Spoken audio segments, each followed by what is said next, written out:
Hi എല്ലാവർക്കും AZB അക്കാഡമിയിലേക്ക് സ്വാഗതം. ഇന്ന് ഞാൻ വന്നിരിക്കുന്നത് വളരെ ഒരു പ്രധാനപ്പെട്ട അപ്ഡേറ്റ് നിങ്ങളുമായിട്ട് ഷെയർ ചെയ്യാൻ വേണ്ടിയിട്ടാണ്.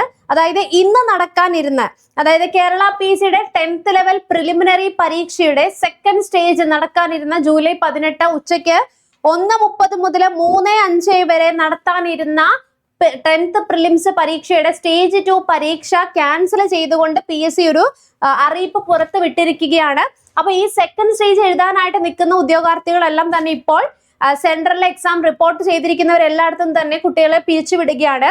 ആലപ്പുഴ ഒരു സെന്ററിൽ രാവിലത്തെ ക്വസ്റ്റ്യൻ പേപ്പർ, അതായത് സെക്കൻഡ് നടക്കേണ്ട ക്വസ്റ്റ്യൻ പേപ്പർ പൊട്ടിച്ച് ഫസ്റ്റ് നടന്ന കുട്ടികൾക്ക് കൊടുത്തതിനെ തുടർന്നിട്ടാണ് ഇങ്ങനെയൊരു പ്രശ്നം ഉണ്ടായെന്നുള്ളതാണ് നമുക്ക് കുട്ടികളിൽ നിന്ന് തന്നെ ഡയറക്റ്റ് അറിയാനായിട്ട് സാധിച്ചിരിക്കുന്നത്. അപ്പോൾ ഇപ്പോൾ എക്സാം എന്ത് ചെയ്തിരിക്കുകയാണ്, സെക്കൻഡ് സ്റ്റേജ് ക്യാൻസൽ ചെയ്തിരിക്കുകയാണ്. PSC സാങ്കേതിക കാരണങ്ങളാൽ റദ്ദാക്കിയിരിക്കുകയാണ്. ഇനി പുതിയ പരീക്ഷാ ഡേറ്റും അതുപോലെ ഇതും എന്താണ് യഥാർത്ഥത്തിൽ ഉണ്ടായെന്നുള്ളത് കൂടുതലായിട്ട് നമ്മൾ PSCയുടെ ഭാഗത്ത് നിന്ന് നമ്മൾ വെയിറ്റ് ചെയ്യുകയാണ്.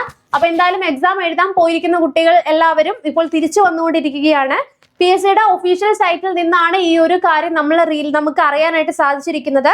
അപ്പോൾ ഇനി തുടർന്ന് എന്താണെന്നുള്ളത്, ഫസ്റ്റ് എക്സാം എഴുതിയതും ഈ ക്വസ്റ്റ്യൻ പേപ്പർ മാറ്റം സംഭവിച്ചുകൊണ്ട് തന്നെ ഇനി എന്തായിരിക്കും മുന്നോട്ടുള്ളത് എന്നുള്ളത് കൃത്യമായിട്ട് നമുക്ക് PSCയിൽ നിന്ന് തന്നെ അറിയേണ്ടതിരിക്കുന്നു.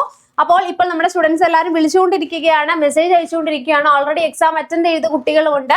അപ്പൊ ഈ ഒരു കാരണം കൊണ്ടാണ് നമുക്ക് ഇവിടെ ഈ ഒരു ഇത് സംഭവിച്ചിട്ടുള്ളത്. അപ്പൊ എക്സാം എന്തായാലും PSC ക്യാൻസൽ ചെയ്തിരിക്കുക എന്നുള്ളത് ഒഫീഷ്യലി അനൗൺസ് ചെയ്തിട്ടുണ്ട്. ഓക്കെ, അപ്പൊ നമുക്ക് ബാക്കി അപ്ഡേറ്റ് PSCയിൽ നിന്ന് തന്നെ അറിയണം. അപ്പൊ നമുക്ക് ഇതുപോലെ ലേറ്റസ്റ്റ് ആയിട്ടുള്ള കാര്യങ്ങൾ അറിയാൻ വേണ്ടി നമ്മുടെ ചാനൽ സബ്സ്ക്രൈബ് ചെയ്യുക. ഓക്കെ, അപ്പൊ നമുക്ക് നെക്സ്റ്റ് ഒരു വീഡിയോയിൽ കാണാം. താങ്ക്